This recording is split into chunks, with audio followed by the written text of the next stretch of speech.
देखिए अंकुर, आपके सवाल के दो पक्ष हैं। पहला पक्ष ये है कि राहुल गांधी वहां क्यों गए और किस तरीके से उन्होंने प्रदर्शन किया। दूसरा पक्ष है कि जो आम आदमी पार्टी ने उनके ऊपर तीखा हमला किया और उनको नरेंद्र मोदी से मिला हुआ बताने की कोशिश की। सबसे पहले आपके पहले सवाल का जवाब देता हूँ। देखिए, जो लोग राहुल गांधी को अच्छी तरीके से जानते हैं और जो राहुल गांधी को मैं एक पत्रकार होने के नाते जिस तरीके से मैं ट्रैक करता हूँ, मुझे इस बारे में किसी तरीके की कोई हैरानी नहीं है और मुझे ये लग रहा था कि देर सवेर राहुल गांधी वहां पहुंचेंगे और किसी न किसी तरीके से इस आंदोलन में अपनी भूमिका को स्पष्ट करेंगे और रखेंगे अपनी भूमिका को।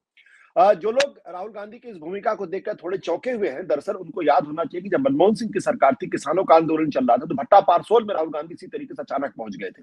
और वहां जाके उन्होंने अपना प्रदर्शन अपनी ही सरकार के खिलाफ एक तरीके से दिखाने की कोशिश की थी। तो ऐसे में जब इतनी बड़ी संख्या में छात्रों के अंदर गुस्सा हो, आक्रोश हो, हजारों छात्र, लाखों छात्र जो है वो सड़कों पर उतरे हुए हों,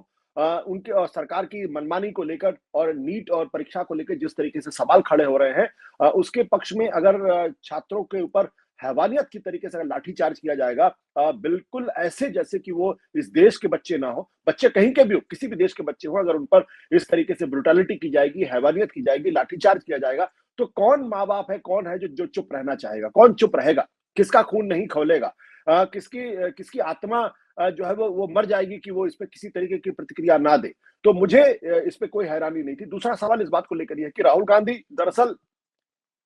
जो नीट का सवाल था, नीट के पेपर जब लीक हुए थे, तब राहुल गांधी इस देश के पहले नेता थे जिन्होंने उस सवाल को बहुत मजबूती के साथ उठाया था। न केवल मजबूती के साथ उठाया था, बल्कि उसको एक रणनीति के तहत उसको एक बड़ा मुद्दा बनाने की कोशिश भी उन्होंने की है। उस पर एक आंदोलन खड़ा करने की भी कोशिश कांग्रेस पार्टी की तरफ से हुई थी। तो और तब बहुत सारे लोगों ने राहुल गांधी का मज़ाक उड़ाने की भी कोशिश की थी। वैसे तो खैर इस देश के अंदर जो विपक्ष जो जो सत्ता पक्ष है और उससे जुड़े हुए जो तमाम पत्रकार हैं, उनका एक ही काम है कि राहुल गांधी का मज़ाक उड़ाइए, राहुल गांधी का मज़ाक उड़ाइए। वो ये समझते ही नहीं कि दुनिया का लोकतंत्र बिना सत्ता पक्ष, बिना विपक्ष के नहीं चल सकता। अगर नरेंद्र मोदी जी देश के प्रधानमंत्री हैं, तो राहुल गांधी इस देश के नेता विपक्ष हैं और दोनों की के मिलने-जुलने से ही लोकतंत्र मजबूत होता है। खैर मैं उस डिबेट पर नहीं पड़ना चाहता। लेकिन आपको याद होगा कि उसके बाद राहुल गांधी कोटा गए, उन्होंने छात्रों के साथ इंटरेक्शन किया, फिर वो देहरादून गए, वहां भी उन्होंने छात्रों के साथ इंटरेक्शन किया और उनके मुद्दों से अपने आप को जोड़ने की कोशिश की,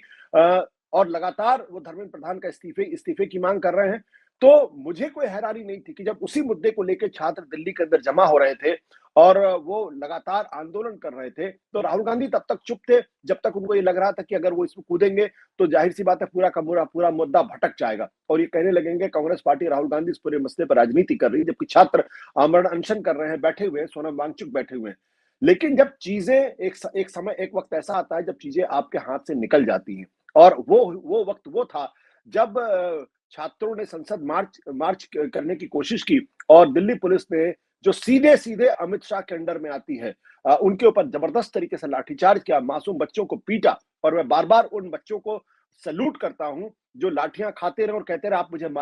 मारिए। मैंने कल भी कहा था, मैं फिर एक बार कह रहा हूं, मुझे वो दांडी मार्च की याद हुआ जब नमक तोड़ो का आंदोलन के समय, जब महात्मा गांधी के वो लोग, वो सिपाही, वो स्वयंसेवक, वो वॉलंटियर्स जिन्होंने कहा कि हम पे अंग्रेज लाठी बरसाते रहे और वो लाठियां खाते रहे, जमीन पे गिरते रहे, बेहोश होते रहे, अनकॉन्शियस होते रहे, लेकिन उन्होंने एक उंगली भी लाठी चलाने वाले लोगों के खिलाफ नहीं थी। मुझे एक बार ऐसा लगता है कि जब मैं उन तस्वीरों को देख रहा था, मुझे लगा गांधी एक बार फिर हमारे बीच में जिंदा हो गए हैं। वो महात्मा गांधी जिनकी विचारधारा को मिटाने की कोशिश 1948 में की गई, जब गांधी जी की हत्या की गई। नाथूराम गोडसे ने जब गांधी जी की हत्या की थी, तो सिर्फ गांधी को मिटाने का सवाल नहीं था। गांधी की जो अहिंसा की विचारधारा थी, उसको खत्म करने की कोशिश की गई थी। लेकिन और आपने देखा कि उनकी मृत्यु के बाद से इस देश का एक तबका है, एक विचारधारा के लोग हैं, आरएसएस के लोग हैं, जो गांधी की विचारधारा को, गांधी की सोच को खत्म करना चाहते हैं और उसके लिए लगातार नाथूराम गोडसे की जिस तरीके से तारीफें की जाती रही हैं, जिस तरीके से उनकी मूर्तियां लगाने का प्रयास किया गया है, ऐसे लोगों की संख्या पिछले सालों में बढ़ी है। तो जो गांधी को मिटाने की कोशिश कर रहे थे, एक बार फिर गांधी फिर जिंदा हो गए, एक बार फिर वो लोगों के सामने खड़े हो गए और उन्होंने एक बार फिर ये साबित कर दिया, जब इस देश के ऊपर, जब हिंदुस्तान के ऊपर, जब भारत के ऊपर कोई संकट आएगा, जब यहाँ तानाशाही थोपने की कोशिश की जाएगी, जब सरकारें निरंकुश होंगी, तब वो गांधी एक बार फिर जिंदा हो जाएंगे और वो गांधी अहिंसा के रास्ते से इस देश की चेतना में एक नई ऊर्जा का संचार करेंगे। और उसी चेतना को मैंने जंतर मंतर में जो छात्र इकट्ठा हुए थे, उनको मैं देख रहा हूँ। मैं दरअसल इस वक़्त दिल्ली में नहीं हूँ, दिल्ली से काफ़ी दूर बैठा हुआ हूँ, लेकिन मैं हर पल उन्हीं छात्रों के साथ जुड़ा हुआ और उन तस्वीरों को देखकर मेरे मन में एक उम्मीद जगती है कि आज भी गांधी को मिटाने वाली ताकतें जो हैं, वो तमाम कोशिशों के बावजूद कामयाब नहीं हो रही हैं। तो वो गांधी ज़िंदा हो गए, वो गांधी उठ के खड़े हो गए और उन गांधी ने एक बार फिर ये साबित किया है कि जब-जब इस मुल्क पर संकट आएगा, उन्हीं के रास्ते से ही इस देश को समाधान खोजना पड़ेगा। जहां तक अरविंद केजरीवाल का प्रश्न है, मुझे तो ये उम्मीद नहीं थी और मैं नाम ले रहा हूं अरविंद केजरीवाल, मैं पहली बार नाम ले रहा हूं, मैंने अभी तक उनका नाम लेने से गुरेज किया था। लेकिन जो ट्वीट उन्होंने आम आदमी पार्टी के लोगों ने किया है और जो ट्वीट मैंने देखा है, मैं ये कह सकता हूं मैं अपने अनुभव के आधार पर, जो मैंने 4.5 साल आम आदमी पार्टी में काम किया है, जो 4.5 साल मैंने अरविंद केजरीवाल के साथ काम किया है, उसके आधार पर मैं कह सकता हूं कि आम आदमी पार्टी का कोई भी सांसद हो, कोई भी नेता हो, चाहे वो पूर्व उप मुख्यमंत्री मुख्यमंत्री हो, कोई भी नेता, कोई भी आम आदमी पार्टी का कार्यकर्ता इस तरीके का ट्वीट कर ही नहीं सकता। जिस तरीके से राहुल गांधी पर उन्होंने हमला करने की कोशिश की और जिस तरीके से राहुल गांधी को नरेंद्र मोदी के साथ मिला हुआ बताया, ये ट्वीट पूरी तरीके से अरविंद केजरीवाल के कहने पर किया गया है। वो ट्वीट नहीं कर रहे हैं, वो चालाकी दिखाने की कोशिश कर रहे हैं। मैंने कभी अरविंद केजरीवाल पे किस तरीके की टिप्पणी नहीं की, लेकिन आज मैं उनका नाम लेकर कहना चाहता हूं और मैं कह रहा हूं उनका नाम लेके कि पतन की भी एक सीमा होती है, राजनीति की भी एक सीमा होती है। और इस तरीके का ट्वीट करके ऐसे वक्त में जब इस देश की लोकतांत्रिक चेतना सड़क पर खड़ी हो गई हो, जब सारे विपक्ष को एक साथ होना चाहिए था, एक साथ खड़े होना चाहिए था, तब अगर इस तरीके का कैंपेन, सोशल मीडिया कैंपेन अगर आम आदमी पार्टी की तरफ से किया जा रहा है, तो ये घृणित है, ये बहुत ही घटिया है और ये उस सोच का प्रतीक है जो दरअसल अपने स्वभाव में बिल्कुल